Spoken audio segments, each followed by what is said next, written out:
बदल गई हूँ। अवश्य सके, तुम्हें विचार व्यक्त करने का अधिकार है, सुरक्षा का अधिकार है, सम्मान का अधिकार है, और तुम्हारे प्रति मेरे वही कर्तव्य रहेंगे जो एक पति के होते हैं। मैं सदैव तुम्हारे सम्मान की रक्षा करूंगा। और मेरी इच्छाओं का अधिकार? मेरी गुलामी होने के अतिरिक्त मैं तुम्हारी हर इच्छा का सम्मान करूंगा सभी।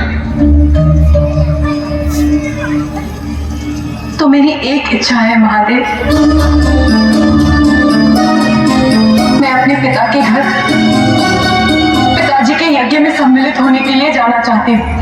हमारा वहां जाना मर्यादा के विपरीत होगा। मेरा अपने पिता के घर जाना मर्यादा के विपरीत कैसे हो सकता है? तुम जिस समाज से आई हो, मैं उसकी मर्यादा की बात कर रहा हूँ।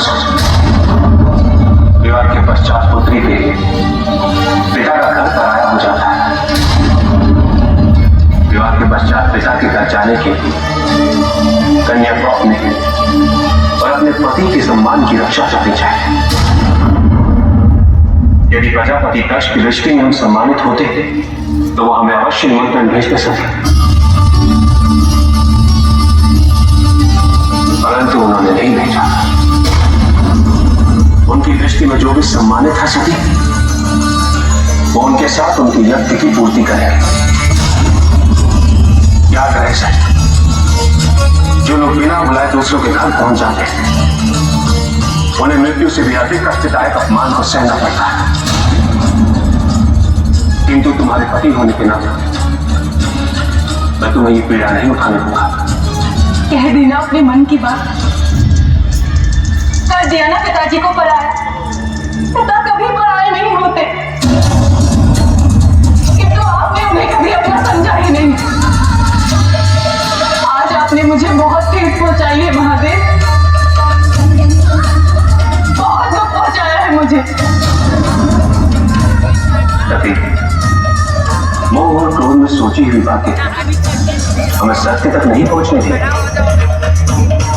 मेरी बात को शांति चित्त से समझने का प्रयास करो।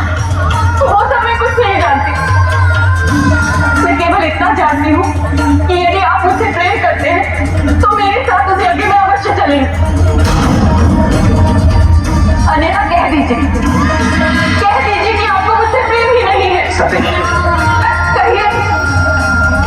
कहिए कि आप मुझसे प्रेम नहीं करते। उसके पश्चात मैं आपसे कुछ नहीं कहूंगी, कुछ नहीं मांगूंगी मैं आपसे। कैसे क्यों नहीं कि आप मुझसे प्रेम नहीं करते? आज आपको निर्णय लेना ही होगा। बोलिए महादेव, बोलिए।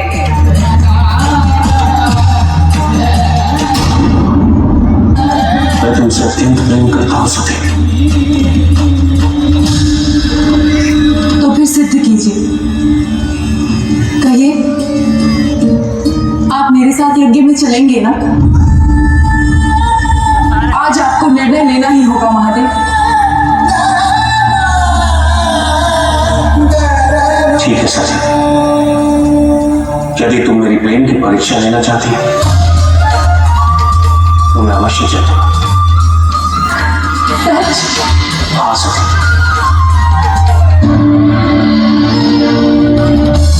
पति को मना करने के बाद भी पार्वती अपने पिता के वहां जाती है और आगे देखिए क्या होता है।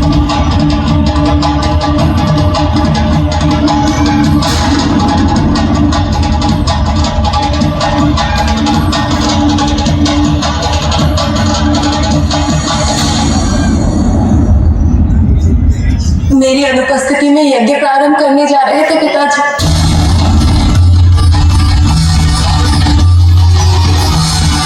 क्या ये संभव है? कदापि नहीं।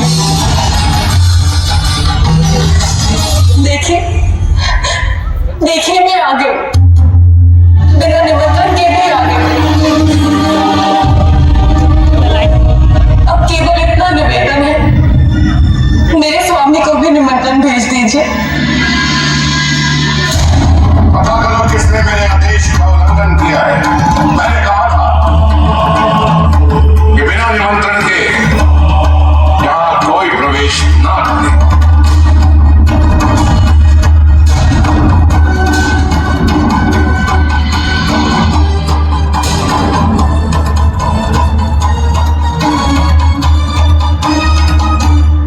पिताजी,